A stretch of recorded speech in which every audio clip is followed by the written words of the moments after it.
I heard her whisper before I saw her face, a soft hiss of breath, a pause, a rehearsed sweetness coating something rotten underneath.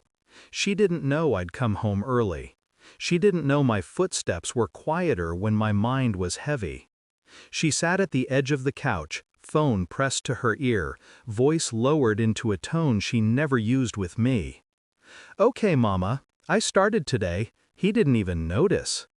My chest didn't tighten, my pulse didn't spike. Everything inside me went still, like I'd stepped into a room where the temperature had dropped without warning. She chuckled lightly. "Yes, I'll make him apologize tomorrow. He doesn't even know what he did wrong yet. This'll be fun." Fun. That word echoed in the quiet living room, bouncing between the walls like an insult spoken directly into my skull. I stayed in the hallway, hidden behind the shadow of the dining room doorframe, listening to my wife, my partner, describing me as if I were a stubborn pet needing correction. Day 1. I didn't interrupt. I didn't move. I simply memorized the sound of her voice without the mask she wore for me. And something dark settled in my lungs. A clarity, a warning, a shift I knew she wouldn't see until it was too late. She acted normal at dinner, almost too normal. Smiles a touch too wide, laughter a bit too eager. Questions phrased like traps with ribbons on them. "How was your day? What are you thinking about tonight? Are you happy with us?" Every word she said felt like a test she wanted me to fail. And there it was, the sudden critique over nothing. "You always leave cabinet doors open. You know that bothers me, right?" I had never heard this before, not once. But tonight apparently, it mattered enough to spark a 10-minute lecture. Day 1 instructions, I assumed. When she went to the bedroom, her phone buzzing again, she didn't bother to hide her smile. Another call, another update, another step in a plan I wasn't supposed to see. I didn't listen from the doorway this time. I didn't need to.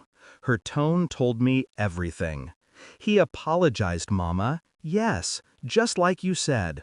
Day 1 done." I sat on the couch, staring at the blank TV screen, letting the betrayal settle like heavy dust. Not infidelity, not a secret lover. Something subtler, deeper, more insidious. Manipulation. Manufactured conflict. A mother teaching her daughter to dismantle her marriage piece by piece. And my wife obeying like a child, still waiting for approval. I felt the betrayal bloom slowly, not in my heart, but in my spine. Cold, straightening me, preparing me. Day 1. She thought I didn't know. She didn't understand that silence is the first step of strategy. Day 2, I treated her normally. Or so she thought. Inside, I dissected everything. Her corrections, her forced complaints, her new insistence on retraining bad habits. Her mother must have given her a checklist, so I made one too. I checked her browser history, I checked her call logs, I checked the shared phone bill she forgot I could access. Hours of calls, daily, long, guiding, instructing. Not one conversation about us, only conversations about fixing me. Fixing, the word felt like a knife with a polite handle. That night she attempted something new, an argument that wasn't real. "You forgot to say thank you when I gave you the water bottle," she said suddenly, as if reading from a script. I looked at her, calm, blank. "Did I?" I asked. "Yes," she snapped, forcing offense she didn't genuinely feel. When she turned away, satisfied with her performance, I opened the notes she left on the table. Her mistake. She assumed I wouldn't see the corner of the page sticking out of her planner. In her mother's handwriting, Day 3, emotional correction. Trigger mild guilt.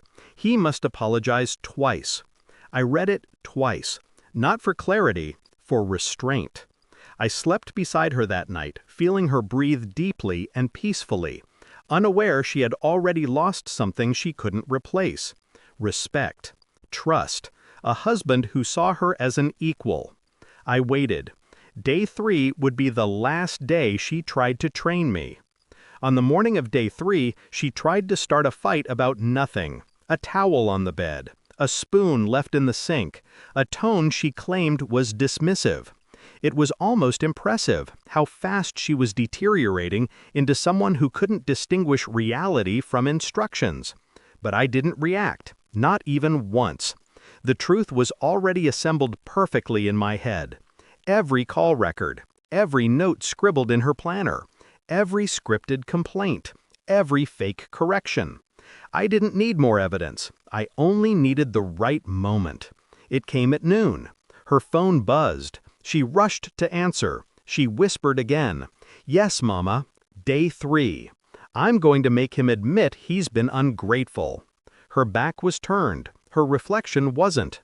The hallway mirror showed her face when she said it. Smug, proud, like she was winning something. And that was when I knew the quiet confrontation would be enough. I walked into the bedroom, opened the closet, pulled out 2 suitcases, and I packed, not angrily, not messily, neatly. Every fold deliberate, every zipper smooth, every choice final. When I finished, her mother called again. Perfect timing. She found me standing by the suitcases. Her smile froze mid-sentence. Why are you packing?" I didn't answer. I handed her the planner she thought I hadn't seen. I flipped to the page marked Day 3. She paled instantly. This isn't—" I raised a hand. She quieted. Then I rolled one suitcase toward her. "For you." The other toward the hallway. "For her." Her mouth opened but nothing came out. I finally spoke. "Turns out," I said, voice steady, "I don't need a second mother." She swallowed hard, eyes glistening with panic. "And you," I continued, "don't need a husband who tolerates it." Her breath hitched. The weight of reality landed in her chest like a stone dropped without warning. "No," she whispered. "Please, I can explain." "You already did," I said. She cried, begged, fell apart. I didn't respond. There was nothing left to answer. She wanted to train me, shape me, break me silently with her mother's approval. But instead, she taught me something else. How easy it is to walk away once someone stops seeing you as human. When I closed the door behind me, suitcase in hand, I felt nothing. No anger, no sadness, just clarity. The kind that comes when the game ends and you realize you never needed to play. My final